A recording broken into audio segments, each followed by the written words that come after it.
Have you ever received a compliment that made you feel not better, but worse about yourself? Not because it wasn't sincere, but because it clashed with how you see yourself. It felt like they're exaggerating. That mismatch between someone else's belief and your own self-perception. Because that is at the heart of today's episode. And I'll be taking a closer look at. I think you should stay.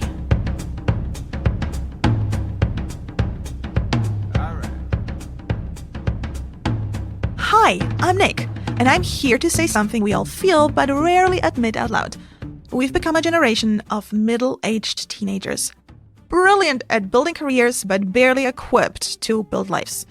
We know how to earn a living, climb a ladder, craft a profile, go to network events, but no one ever taught us how to have hard conversations, or how to make friends who stay, or how to make good new friends in the first place, or how to say, I miss your face, friend, without feeling weak.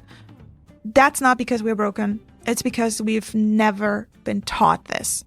Worth Having is not a podcast about optimizing your social life. It's about reclaiming friendship as a life practice. Tender, messy, generative, uncomfortable, and absolutely necessary to feel good about your life. This season, we're not here to collect more contacts. We're here to build emotional architecture, to get real about what keeps us from each other, what keeps us from furnishing this room between us that could be friendship, and to learn the relational intelligence that school, work, and hustle culture left out. So if you're a middle-aged teenager like me, still figuring out how to do friendship on purpose, welcome! You're not alone. I'm sitting right here with you. And if you stick around, I'll hold your trust if you will hold mine. Because that's what friends do. Welcome et bienvenue to the Worth Having podcast. Hey dear, my fellow middle-aged teenager. Earlier this season, I said something that's become kind of a compass for this whole season on adult friendship. It's that belief, it's that phrase that our friendships are laboratories of our own personal human potential, the person that we could be. Because friendship is not just about relationships. It's not just about the people that you like, but it's about places where all the possible versions of us, of you and me, can be tested, can be grown, and can be strengthened. All the selves that we could be if we're met by the right people in the right moment. That's basically what this season is all about. And today I want to support that with something I mentioned months ago before I started recording. I said it in a newsletter on LinkedIn, I said it in passing, and I also said it a while ago, a long while ago, a few years back in real life. And it's that small, strange phrase that helped me move forward when I was stuck in a loop of doubt. And it's called borrowing confidence. This might sound like it's about mindset or creative courage, but actually underneath it, this really is about friendship, about how we can use the right kind of influence from our friends as a way to grow ourselves, not to perform, but to become the person we would like to be. Because most of us, when we hit a wall, we don't happen to accidentally regress into wisdom. We regress into something else entirely. We regress into being a middle-aged teenager. The one who should know better, but wasn't taught how to metabolize praise or their own potential without an apology. The one who deflects, who shrinks, who apologizes, who makes a joke out of what could have been a moment of becoming. And this episode is for that version of you and for the people who've tried to believe in you when you couldn't. Let's start with that voice in your head. We all know the inner critic, that sneaky, authoritative voice that chimes in at the exact moment we're about to do something brave. Psychology says it's a combination of self-protection and internalized judgment. But how about we call it what it actually really is? It's nothing more than a well-worn thinking habit. It's a neurological pathway that is broad because you've walked it down too many times. It's a broken advisor that we keep hiring back out of fear, that tells us we can't do life without them. And that voice sounds like realism, but it's just fear who showed up with a clipboard of all our worst memories and worst fantasies about the future. So how about we're trying to be honest here? Our inner critic is usually the least qualified advisor we could ever hire for any job. In fact, whoever said that you and I, that we are the best person to estimate our own potential? The inner critic, and therefore us, we are not drawing on objective data. The inner critic, we are drawing on distorted patterns. And we know this because we've all had friends who couldn't see themselves clearly, and it broke our hearts. We've all witnessed somebody underestimate themselves. We've begged them to trust what we see, but they didn't, and they sabotaged themselves. So why are we, you and I, so sure we are right about our own smallness? So here's how the concept landed for me. I'm not sure if I should call it a concept, but I'm lacking better words. So here's my personal experience. I've painted my whole life, but quietly, in private. And I'm cocky enough to say that I could probably imitate almost any style if I have an example to copy it from. But I've never felt like I had my own voice, my own style, my own, when you look at it, it's like, oh, Nick drew this. So last year, I started a daily art experiment. One painting or, sketching, painting, whatever. Paint every day. No audience, no editing, just process. Every day for an hour, first thing, just paint whatever comes up and deal with whatever emotions it brings up. And then slowly, after a while, something cohesive started to form. I started to like certain shapes and repeat them and get more confident. But as soon as it became real, as soon as I thought, hey, that could be my style, my brain said, nah, it's not good enough. You're not a real artist. And who the flip do you think you are? Ugh.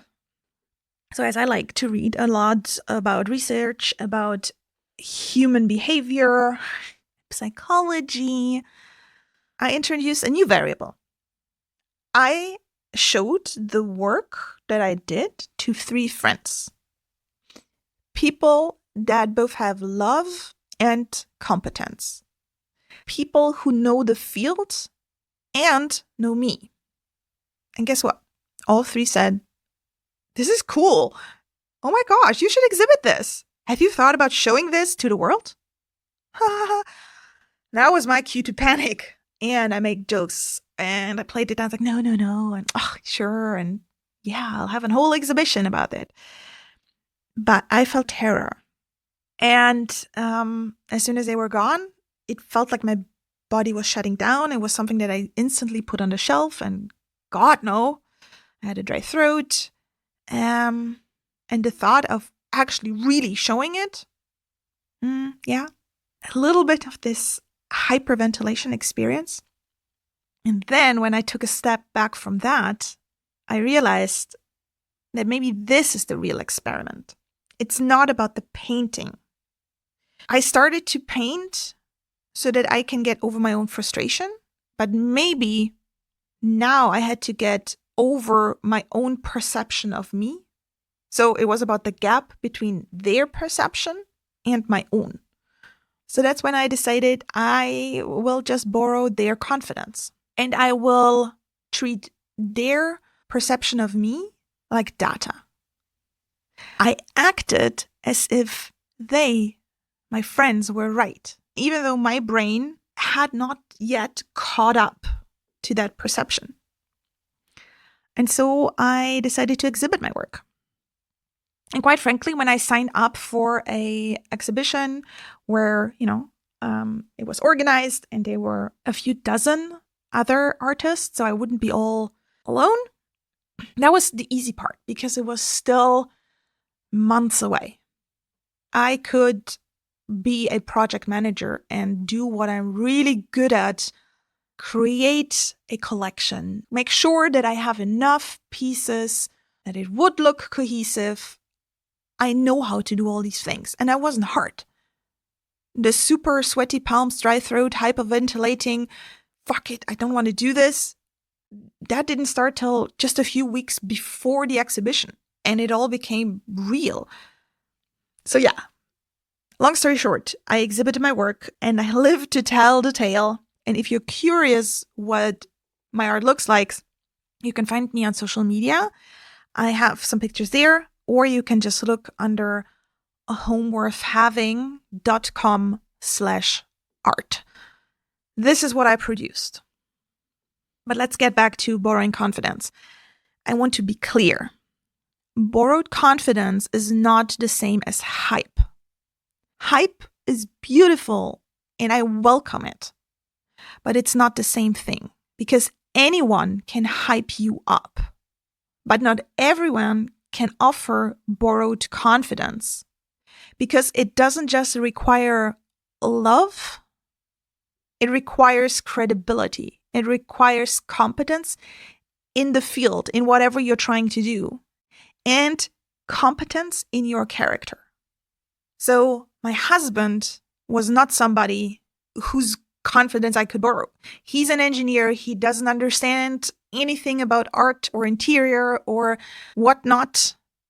He loves what I'm doing because he loves me, but my inner critic will not believe him.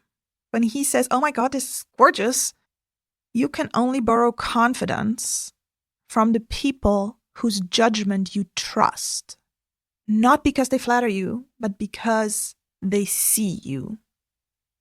And you don't go around saying, please validate me. It's much more introverted. It's much more internal. It's much more quiet to remind yourself, what's the thing they once said? That moment they truly saw me? I'm using that now. It's my lever. So the 3 people I asked was another designer with a very great taste in everything that is visual and graphic, a marketing friend who has also a great eye for colors and putting things together, and the third one is somebody who is a poet who I don't believe should ever borrow my confidence because I don't have the competence in judging her work, but I knew that she knew what it's like to create something and then show it to people. She's been there before and she could give me real feedback on why it's worth doing and trying it, and I could trust her judgment. So if you are wired like me, then maybe this will also help you to remind yourself. I like to tell myself that I'm not a special snowflake. Millions of others have doubted themselves in just the same way that I'm doing this now. And we know this because there's research on it. And if there's research on it, they don't do research on 10 people. They only do research on big cultural and social phenomena. So there are literally millions of others. And this is a common glitch in the human mind, in all our human minds. There is research, there is precedent, so I don't have to solve it alone on my own. I can look at the research and I can look at what they tried and what happened to help others. And since I'm not a special snowflake, I should really try it, and it probably will help me too if I let it. So I'm saying you, I, we all should use our friendships to build this tool. Friendship offers us the opportunity to borrow confidence. But don't use the tool, the borrowing of confidence, to burden the friendship. Because if we do this, if we need others to hype us up, there is a fair chance of slipping into codependence instead of preserving the joy of interdependence. And I also like to bring this all back to my very first point about compliments.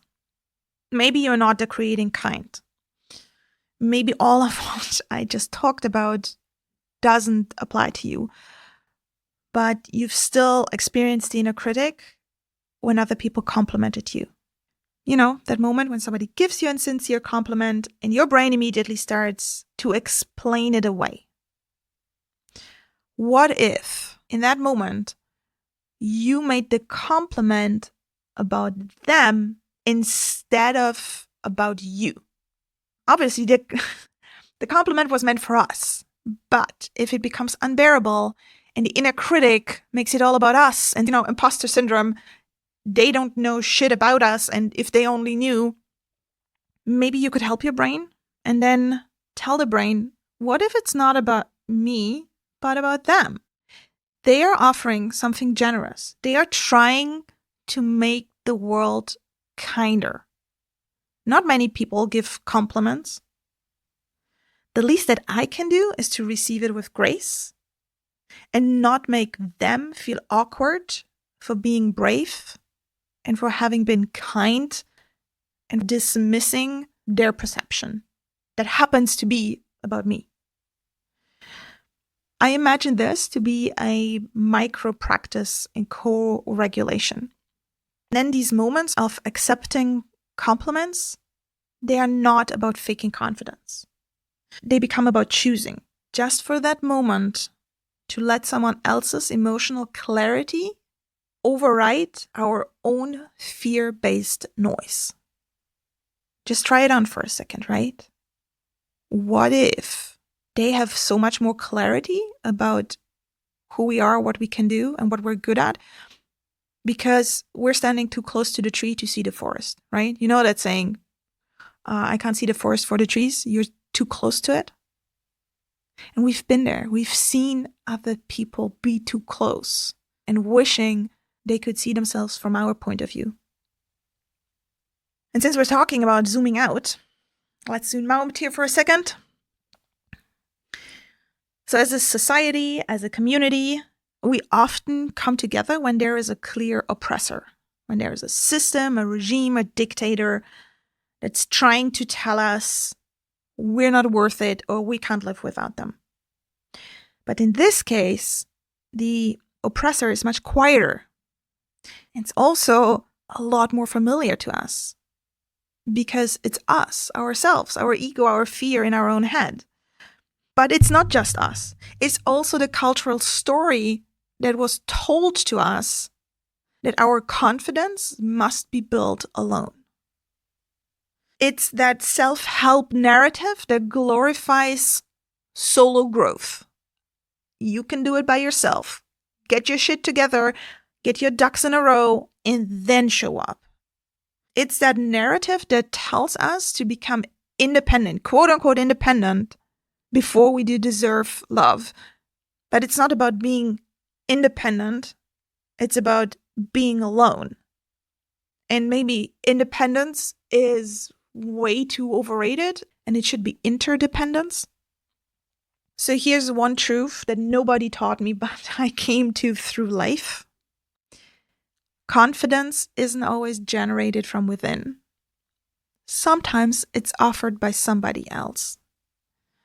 And my job is simply not to waste it. And by doing so, I'm not being codependent. I am co-regulating. And co-regulation is the science of shared, calm bravery. Together we can do this. And if you currently don't have those voices in your life, those people whose confidence you can borrow, that's okay. Maybe you don't have people that have competence and love for you. But when you do, maybe you never thought about it and you need to look for them first. And when you do, when you have these people, when you recognize them, then let yourself use them. Use the friendships, the relationships that you have with other people to help you become the person you want to be. Use their data, use their wisdom, use their belief. If they have love for you, treat it like it is the truth, even if it's just about getting through today. So to bring this all together, to close this episode up, here's the experiment. next time your inner critic speaks up, ask yourself, whose voice would I rather listen to right now? My fear or someone who sees me without this emotion? Someone who sees my potential and carries love for me. And you don't have to do this forever, but maybe just today or the next time, well, it becomes relevant for you, just borrow their belief. And maybe you are somebody's qualified, competent, loving friend. Do yourself a favor, do them a favor, do me a favor, make them listen to this episode, and then tell them at the end, have you listened to it? Great, because here's one thing I need to tell you. With the competence I have in this field and the love that I have for you, I need you to hear this. You need to borrow my confidence. Use it to cross the threshold. I've got you. You can do this. You should be doing this. I believe in you. I know that you want to do it. Borrow my confidence. One last thing that I need to say. I'm not some perfectly calibrated adult. I consider myself a middle-aged teenager with a microphone. And I'm still learning how to metabolize kindness and how to metabolize risk in all senses, risking to put myself out there. And no one ever taught me this. And I guess, no one has ever taught you this. And therefore, no one ever has taught us this. So in this podcast, I'm learning out loud. And if this episode helped you move to step closer to becoming who you already are underneath all the fear and all the noise, then hey, join me in this lab, in this laboratory of friendship and this laboratory of human potential and who we can be. And maybe share this episode, or maybe come back to the next one, or maybe discover one of the 14, 15, I don't know how many before that I have just on friendship, or any of the other episodes I ever did. In any case, merci et au revoir, c'est Nicole. Wait, before you leave. Maybe you just heard me say that at the end of the episode, and if not, would you consider sharing this? I would greatly appreciate if you help me getting the word out. Getting the word out about the things that nobody ever taught us about building a life and not just earning money. I'm not great at marketing, but I am on almost all the platforms. You can find me on Instagram under a home worth having. You can find me on LinkedIn under my name, Nicole Scholtisek. And recently I'm also on Substack because I'm thinking about writing a book about this entire season and all the little things. And we'll see if I dare. We'll see if I can pull it all together. But you could really help me if you engage with me, not just so that I grow a following, but that I have more point of views, more opinions, more reports of lived experience about friendship that I can consider and include in my book. I would really appreciate it. Thank you.